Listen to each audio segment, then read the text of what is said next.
Hola gente, aquí Emimerol y en este video no pretendo imponer o inculcar nada, sino meramente brindar información y algunos puntos de vista propios, los cuales pueden aprobar, rechazar o coincidir solo un poco. Así que aclarado eso, la pregunta del video es si hubo algún reino o imperio admirable en la historia. Pensemos justamente en emperadores o emperatrices, príncipes, reyes de la historia admirables. Bueno, yo imagino que si hago esta pregunta en un evento alguien me respondería pues el rey Leonidas de Esparta fue un gran rey. El tipo combatió el ejército persa con 300 espartanos y podés corroborarlo en la película del 2007. Bueno, a esta altura la mayoría sabe que las películas no son tan certeras en datos históricos y tampoco ese es el objetivo de una película. Por ende aprovecho a brindar información breve sobre Leonidas y su reinado.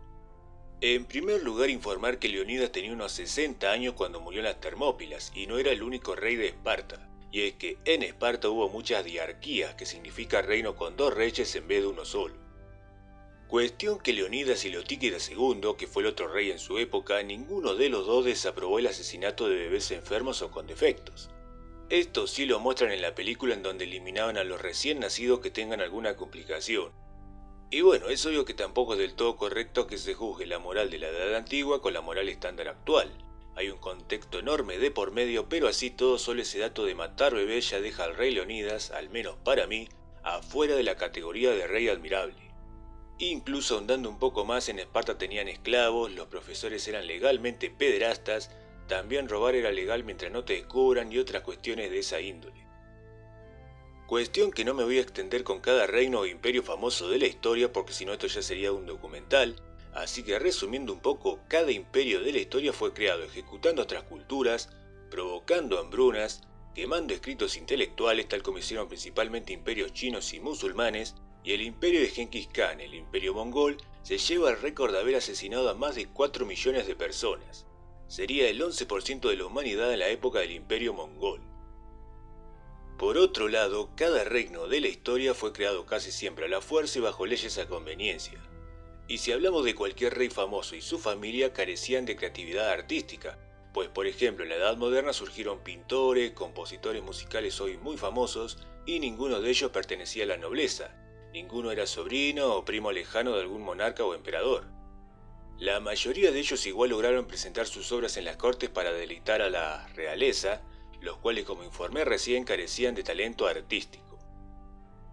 En cuanto al continente americano antes que lleguen europeos, pues acá también hubo imperios como el maya, el inca, el azteca y todos ellos tenían también sus imperfecciones.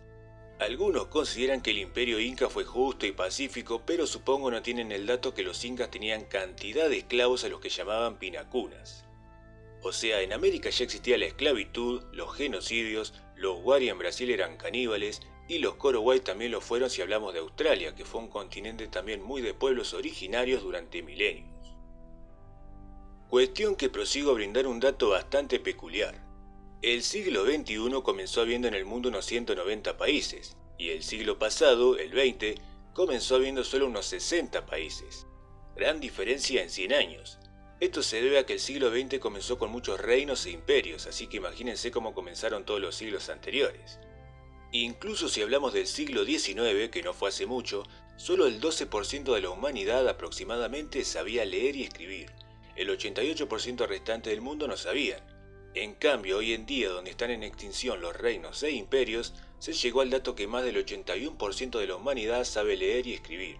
Esto sin contar, por supuesto, a todos los menores de edad que aún no iniciaron sus estudios. Y un poco a lo que voy es que podemos quejarnos, y con justa razón, de tantos gobiernos actuales y sus corrupciones, pero en el pasado reinaba la censura, el analfabetismo, reinaba la xenofobia, o sea el odio inmenso a quien no sea de tu país y fue algo bien típico de todo reino principalmente. Incluso en la actualidad siguen existiendo monarquías en países a los que no nos gustaría vivir para nada, pues allá la censura y la teocracia son moneda corriente, y estoy hablando de países como Brunei, Omán, Arabia Saudita y otros países orientales. Ahora, después de toda esta info que brindé y que pueden corroborar por su cuenta, como que me parece raro que algunos le llamen mi rey a un menor, o mi príncipe, o mi princesa si es una nena, siendo que toda persona monarca de la historia fue o tirana, o holgazán, o una persona caprichosa creando leyes para seguir en el gobierno. o sea, 3 cualidades que deben carecer tanto los menores de edad como los adultos. A veces también uno escucha la frase vivir como reyes. De todos los reyes de la historia, el 94% aproximadamente vivió sin agua potable, sin jabón, sin papel higiénico, sin pasta dental, sin cepillo de dientes, o sea, estoy mencionando cuestiones básicas y dignas para cada persona de hoy en día, y sin embargo la mayoría de los reinos carecían de eso.